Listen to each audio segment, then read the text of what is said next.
Հայաստանը սեղանի շուրջ ընթացող բանակցությունների մասնակից չէ այլևս,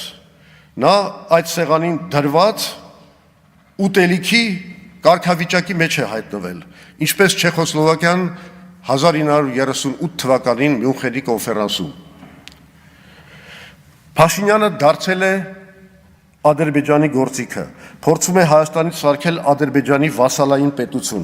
նրա ճնշման տակ փոխել սահմանադրությունը, կտրելով պետության կապը, մեր պետության կապը անկախության հռչակագրի հետ։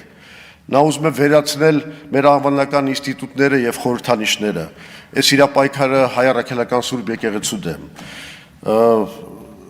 Այդ ցանկությունը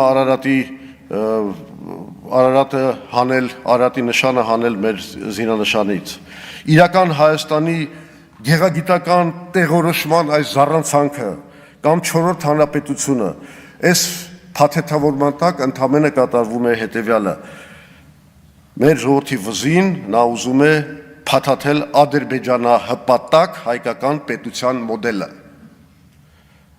Ավարտելով Արցախը նա հիմա զբաղված է Հայաստանի անկախության ոչնչացմամբ։